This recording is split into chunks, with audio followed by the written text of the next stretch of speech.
বন্ধুরা, good morning. আজকের ভিডিওটা আমি এখান থেকে শুরু করছি। আজকে ব্লগটা হতে যাচ্ছে আমার ছেলে 7 মান্থ হয়েছে। তো 7 মান্থের বাচ্চার মানে সারাদিন কী রুটিন থাকছে সেটাই তোমাদের সঙ্গে এসে শেয়ার করবো। কী খাচ্ছে, কীভাবে রাখি ওকে সারাদিন, সেই সমস্তটাই ওকে A to Z শেয়ার করার চেষ্টা করব, একদম সকাল থেকে দুপুর অবধি। আর পরের দিন পাবে তোমরা দুপুর থেকে রাত অবধি, মানে পরের ইটা হবে দুপুর থেকে রাত অবধি আমি কী কী করি। আর আজকে হবে এখন থেকে, মানে এখন বাজে সকাল 9টা ঘড়িতে। তো এখন থেকে একদম রাত অবধি ও ঘুম থেকে ওঠার পর থেকে দুপুর অবধি কী কী করে সেটাই সমস্ত কিছু তোমাদের সঙ্গে শেয়ার করবো। তো চলো, আজকের ভিডিওটা আশা করি তোমাদের ভালো লাগবে। তো ভালো লাগলে অবশ্যই চ্যানেলটা সাবস্ক্রাইব করে পাশে থেকো। তো চলো দেখতে থাকো। ও ঘুম থেকে উঠে পড়েছিল। ঘুম থেকে উঠে পড়ার পরে আমি একটু আদর করে নিচ্ছিলাম, যেটা প্রতিদিনের কাজ থাকে আমাদের। তো এই যে ওর এই হাসি মুখটা দেখলে তো সব কিছুই মনে হয় কোথায় যেন হারিয়ে যাচ্ছে। তো এই যে একটা মানে ভীষণ সুন্দর হাসি মুখ দেখে, ফ্রেশনেস দেখে ওর প্রতিদিন ঘুম থেকে সকালবেলা আর বিকেলবেলা ঘুম থেকে ওঠানো হয় ওকে। তো ওই আমাকে ওঠায়, আমি কি ওকে উঠাবো বিশেষ করে। আর তারপরে দেখো চলে এলাম ওকে ক্লিন করতে। তো এখানে মা উঠে ওর সঙ্গে কথা বলছিল। এখানে আমার দাদু ছিল বসে, বাবা ছিল না, ওর দাদু ছিল, সবাই মিলে এখানে গল্প করছিল। আর আমরা এখন খাটে শুই না। আমি বারবারই বলছি প্রত্যেকটা ভিডিওতে, আমরা ঘর থেকে বেরিয়ে ডাইনিংয়ের মধ্যে এখন বাইরে গদি একটা পেতে নিয়ে ওখানে শুচ্ছি। কারণ ছেলে এখন হামাগুড়ি দিতে শিখেছে, আর প্রবলেমটা ওখানেই। হামাগুড়ি দিয়ে কখন যে পড়ে যাবে খাট থেকে খুব মুশকিল হয়ে যাবে, তার জন্য ভয়ে। আর প্রচণ্ড চঞ্চল, যেহেতু ছেলে তো 1 নম্বর চঞ্চল হয়। দ্বিতীয় কথা হচ্ছে এখন হামাগুড়ি দিচ্ছে। তৃতীয় কথা হচ্ছে মানে ও একটু অতিরিক্ত এই বয়স থেকে প্রচণ্ড পাকা ও চঞ্চল। তো যে কারণে আমরা রিস্ক নিতে চাইছি না। তো ওই জন্য আমরা কিন্তু সবাই মানে নিচেই শুই। তো এই যে এরপরে ছেলের সেফটির কথা মাথায় রেখে করতেই হবে। তারপর দেখো জিপ ক্লিনার দিয়ে জিপ ক্লিন করে দিচ্ছিলাম, কারণ 1 সপ্তাহ পর পর জিপটা ক্লিন করি। আজকে সেই ডেটে হিসাবে আমি দেখলাম যে আজকেই করে দিই, কারণ দুদিন থেকে ভাবছি করব কিন্তু করা হচ্ছে না। তাই তো ওকে বলছিলাম যে করো। তো ও তো এখনও সেরকম শিখেনি, বুঝতে পারে কিন্তু এখনও সেরকম মানে করতে শিখছে পারেনি। তো যাই হোক, ও আবার অনেক সময় বললে জিভ বার করতে বললে জিভ বার করে, কী বোঝে যাই না। তো যাই হোক, তারপরে এই যে দাদু ওকে ফোন দেখাচ্ছিলো, তো ফোন দেখে নিয়ে তারপর আমি চলে গেছিলাম ওকে সকাল সকাল একটু কিছু মোটা খাবার খাওয়ানোর জন্য। কারণ ওর রাত্রেবেলা সে একবার 10টার দিকে খায়, তার মানে মোটা খাবার খায়, তারপর ও ফর্মুলার উপরেই থাকে সকাল অবধি। তাই দেখলাম যে আগে সকাল সকাল 9টার সময়ের মধ্যে ওকে একবার খাইয়ে দিই। তাই 9টার মধ্যে ওকে প্রথমে খাইয়ে দিলাম হচ্ছে মুড়ি আর দুধ। আমি যে কোনো জিনিস দিই তার সাথে ওকে ফর্মুলাটা দেবই, মানে যাই খাওয়াই না কেন ফর্মুলাটা আমি অ্যাড করে দিই। এটা আমি প্রত্যেকটা জিনিসে ওকে দুধ দিয়ে খাওয়ানোটা এটা হ্যাবিট করে দিয়েছি। তো শুধু ভাতটা বাদ দিয়ে। তো এই যে ফর্মুলার সঙ্গে মানে মুড়ির জল সাথে একটু দিয়ে দিয়েছিলাম, মিছরি দিয়ে দিয়েছিলাম, তার মানে তার মিছরি গুঁড়ো করে রাখা থাকে, সেটা দিয়ে ভালো করে মিহি করে মানে ওর জল থাকে সেটা দিয়ে করে দিচ্ছিলাম। তারপরে চলে গেছিলাম হচ্ছে ওকে খাওয়ানোর জন্য। তো এই দেখো খাইয়ে দিচ্ছিলাম ওকে। এই যে খাওয়ানো তো প্রচণ্ড পরিমাণে বায়না করে, সে আর কি বলবো, সেটা তো বলার কথা নাই। তো ওকে প্রথমে সকালবেলা 9টার সময় খাওয়ানো ডান হয়ে গেছিলো। তারপরে ওকে খাইয়ে দিচ্ছিলাম হচ্ছে, খাওয়ানোর জন্য আমি চলে এলাম রান্নাঘরে, একটু সাবু রেডি করব। ওকে 11টার দিকে আবার একটু সাবু খাইয়ে দিই, বা অন্যান্য যেদিন যেমন, প্রতিদিন একই রকম দিই না, একটু চেঞ্জ করে করে দিই। কারণ প্রতিদিন একঘেয়েমি আমরা খেতে খেতেই থকে যায় বড়রাই, তো তো বাচ্চা, তাই একটু চেঞ্জ করে দেওয়ার কথায় মাথায় রাখি। তো এই জন্য দেখো চলে এসেছি রান্নাঘরে এসে আমি মানে ওর জন্য এদিকে বসিয়ে দিলাম সাবু, আর এদিকে ও ততক্ষণে মায়ের কাছে ঘুমিয়ে গেছিলো। তো আজকের দিনে ও একটু তাড়াতাড়ি ঘুমিয়ে পড়েছে, এমনিতে 10টার মধ্যে ঘুমাই, তো আজকে 9:30-তে ঘুমিয়ে গেছিলো, কারণ আগের দিন ও রাত্রেবেলা ভালো করে ঘুমোয়নি। তো যে কারণে তার মায়ের কাছে ঘুমিয়ে গেছিলো। আর এদিকে সমস্ত কিছু খাটের মধ্যে মানে পড়েছিল, মানে গুছিয়ে গুছিয়ে, তাই ওগুলো উঠানো হয়নি বলে ওরকমই দেখতে পাচ্ছ। যেহেতু বললামই বাইরে এখন শুচ্ছি, তো খাটের মধ্যে এগুলো সব রেখে দিচ্ছি। আর বাঙালিদের খাটে চেয়ারে এগুলো থাকবেই, তাই না? তো এই যে ছেলে ঘুমিয়ে গেছিলো, ছেলেকে শুয়ে দিয়ে এবার চলে গেছিলাম আমি সাবুটার ব্যবস্থা করতে। তো আমি প্রথমেই গন্ধ শুঁকে নিলাম যে সাবুটার কিছু কোনো গন্ধ উঠছে কিনা, ভালো সাবু কিনা। এমনিতে দোকান থেকে আবার নিয়ে এসেছি, কিন্তু তবুও একটা দরকার দেখে নেওয়া। তো তারপরে মিক্সিতে দিয়ে দিয়েছিলাম সাবুর মধ্যে, যখন সাবুটা সেদ্ধ করছিলাম তখনই কিন্তু সাবুর মধ্যে দিয়ে দিয়েছিলাম মিচড়িটা, তাল মিচড়িটা। তাই আমি কিন্তু কোনো চিনি ইউজ করিনি। তারপর ওর সাথে যেমন বলেছিলাম যে ফর্মুলা দিয়ে দিলাম, ফর্মুলা দিয়ে মিহি করে একটা পেস্ট করে নিয়েছি। আর পড়ে গেছিলো আমার হাত থেকে, একটু দেখো তোমাদেরকে দেখাতে গিয়ে।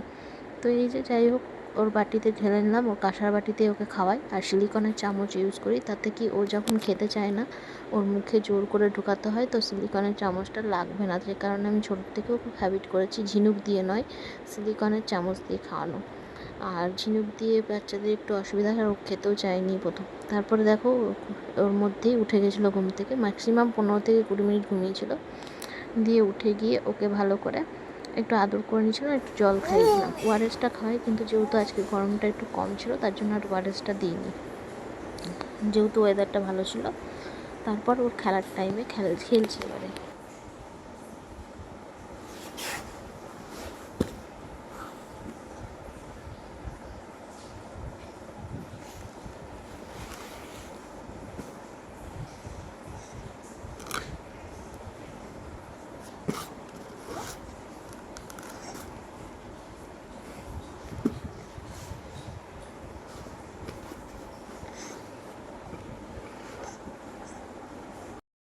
নিজের মতো খেলা হয়ে গেল, তারপর আমার কাছে চলে এসছে। তো এখন যেহেতু হামাগুড়ি দিয়ে অনেকটাই যাওয়া আসা করতে পারে, তা হামাগুড়ি করে আমার কাছে চলে এলো। এসে নিয়ে আমি ওকে ধরছি, তো দেখো কেমন বিরক্ত হচ্ছে, মানে ও ছেড়ে দিতে বলছে। আর যেহেতু আমি মোবাইলটা স্ট্যান্ডের মধ্যে রেখেছিলাম, ও চাইছে মোবাইলটা ধরতে স্ট্যান্ডটার মধ্যে। দেখো ও কিন্তু চাইতে চাইতে ধরেও ফেলবে স্ট্যান্ডটা। তো স্ট্যান্ডটা ধরবার জন্য আমাকে বলছে, মানে খুলে দাও, আমি স্ট্যান্ডটা নেব। তো যাই হোক, দেখো স্ট্যান্ড ধরেও নিল। আর নেওয়ার পরে এই যে ওকে দিয়েও দিতে হলো। তারপরে মা, মানে এই দায়িত্বটা মাই পালন করে, ওকে স্নান করানো বা তেল মাখিয়ে। তো আজকে স্নানটা করানো হয়নি, আজকে তেল মাখিয়ে পরিষ্কার করে দেওয়া হয়েছিল, আর একটু জলটা মাথায় দিয়ে দেওয়া হয়েছিল, আর একটু গাটা স্পঞ্জ করে দিয়েছিলো। কারণ আজকে ওয়েদারটা ঠান্ডা ঠান্ডা ছিল, যদি ঠান্ডা লেগে যায়, আরও একটু ঠান্ডার ধাতু আছে। আর সিজারের ছেলেদের বাচ্চাদের বলে যত তাড়াতাড়ি ঠান্ডা লাগে তত তাড়াতাড়ি গরমও লাগে, ও গরমও খুব লাগে, আবার ঠান্ডাও খুব তাড়াতাড়ি লেগে যায়। তো যাই হোক, আমার স্ট্যান্ড নিয়ে পালিয়ে গেছিলো, দেখতেই পাচ্ছ কেমন। তো ও ওইটা নিয়ে খেলছে, তার মধ্যে মা ওকে চান করিয়ে দিয়েছিলো, মানে যা করিয়ে দিয়েছিলো। তারপর নিয়ে চলে এলো, নিয়ে চলে এসে ওকে পরিষ্কার করবো। ও তো প্রচণ্ড জিদবাদ করছিলো, এটা ধরবে ওটা ধরবে, এটা টানাটানি করবে ওটা টানাটানি করবে, এই চলতে থাকে সারাদিন রুটিনের মধ্যে ওকে, বুঝতে পারছো। মানে এই যে তারপরে দেখো ওকে করে দেওয়া হয়েছে চুলটা, মানে ছাড়িয়ে দিয়ে পাউডার টাউডার মাখিয়ে দেওয়া হয়। আর তারপরে ওকে গেঞ্জি পরিয়ে দিয়েছে। তারপরে আমি চলে গেছিলাম কিছুক্ষণ পর ওকে খাওয়াতে, আবার সাবুটা। তো দুধ সাবু এই যে খাওয়াচ্ছি, এত বায়না, সবই তো ফেলে দিচ্ছে, দেখতেই পাবে। দেখো এই যে মুখ খোলেই না, মুখ খুলতেই চায় না, এটা প্রত্যেক দিন চলতে থাকে সব সময়। যখনই খাওয়াতে চাই তখনই এই জিনিসটাই চলে। কার কার বাচ্চার সঙ্গে এরকম হয় অবশ্যই বলবে, আমার মনে হয় প্রত্যেকটা বাচ্চাই এরকম করে। তো তারপরে চলে গেছিলাম, দেখো মানে যেহেতু আজকে ছিল না হচ্ছে কোনো রকম ফল, তো যে কারণে আমি তোমাদের সঙ্গে একটা ক্লিপ অ্যাড করে দিলাম, যেহেতু রুটিন দেখাচ্ছি। তো আমি তারপর ঠিক 12টা সাড়ে 12টার মধ্যে একটা ফল দিই, ফল বা ফলের রস যাই হোক না কেন।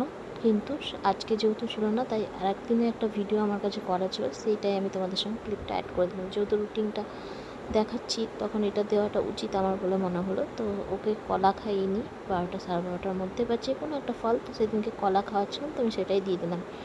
তো এইটা করে নেওয়ার পর আমি আবার ওকে ফেলে রেখে দিই, নিজের মতন খেলতে দিয়ে দিই, নিজের মতন মানে অ্যাক্টিভিটি করতে থাকে ও। তো সেটার জন্য ছেড়ে দিই, আর একটু পাশে বসে থাকি যাতে না লেগে যায়। আর দিকে ওকে পুরো মানে বাউন্ডারির মতন দিয়ে দিই বালিশগুলো, যাতে ও ঠোকা না খায়, যাতে ওর কোনো রকম চোট না লাগে। তো ওইটা করতে করতে তারপরে যদি ওআরএস থাকে তো মাঝে আমি ওআরএসটা খাইয়ে দিই, কিন্তু আজকে যেহেতু বললামই ঠান্ডা ঠান্ডা আছে, তাই ওআরএসটা খাওয়াইনি। আর তারপর দেখো চলে এসেছিলাম সোজা 1:30টার মধ্যে ওকে ভাত খাওয়ানোর জন্য। তো ভাতের সঙ্গে সব রকম সবজি দিয়ে, ডাল দিয়ে ভাত করা হয়, বিট গাজর মানে যা যা থাকে, তোমার বিনস, এই সমস্ত কিছু যা যা থাকে সবজি বাড়িতে, আলু, সব রকম দিয়ে এরকম করে ছাঁকনিতে ছেঁকে এই যে ভাত খাওয়ানোর সময় চলে এসছে ওকে খাওয়ানোর জন্য। তো ওকে বসিয়ে দিয়েছিলাম, এইভাবে পরিয়ে দিই। আর 1:30 থেকে 2টোর মধ্যে ওর খাওয়াটা কমপ্লিট করে দিই ভাতের, কারণ তারপরে ও পারে না জেগে থাকতে, ঘুমানোর জন্য মানে করে। তো এই যে দেখতেই পাচ্ছ চোখগুলো ছোটো ছোটো হয়ে গেছিলো। তো তো তারপরে আমি এই যে ওকে ভাত, আর এই ভাত খাওয়ানোর সময়টা হলো বেশি যুদ্ধের সময়, কারণ অন্যান্য টাইম যদিও একটু ঠিকঠাক থাকে, ভাতের সময় ভাতটা একদমই খেতে চায় না। অন্যান্য জিনিস আমি জানি না সব বাচ্চা ওরকমই করে কিনা, তবে আমার বাচ্চা তো ভাতটা একদমই খেতে চায় না, জানি না কেন। আমি তো তার জন্য 2-3 দিন ভাতটা দেওয়ার পর 2 দিন বন্ধও রাখি, অন্য কিছু ভাতের টাইমে দিই। তো রুটিনের মধ্যে আমি কোনো দিন একদিন দিই, সেটাও দেখাবো ভাতের বদলে আমি কোন দিন কোনটা দিচ্ছি। তারপরে দেখো আবার ওকে শুয়ে রেখে ওর মতন ওকে খেলতে ছেড়ে দিয়েছিলাম। ও নিজের মতন করে খেলছিল, খেলতে খেলতে ঘুম চলে এসছে। তার মধ্যে আমি ওর ফর্মুলা রেডি করছি, কারণ ওকে ঘুমের সময়তে ফর্মুলা দিতেই হয়, মানে দুধটা বাচ্চাদের লাগেই, বুঝতেই পারছো। তো ওই জন্য ফর্মুলা রেডি করছি। ওর ফর্মুলাটা যেমনভাবে ওকে প্রথম থেকে দিয়ে এসেছি, যে ফর্মুলাটা ওকে প্রথম থেকে দিয়ে এসেছি সেটাই খাওয়াই।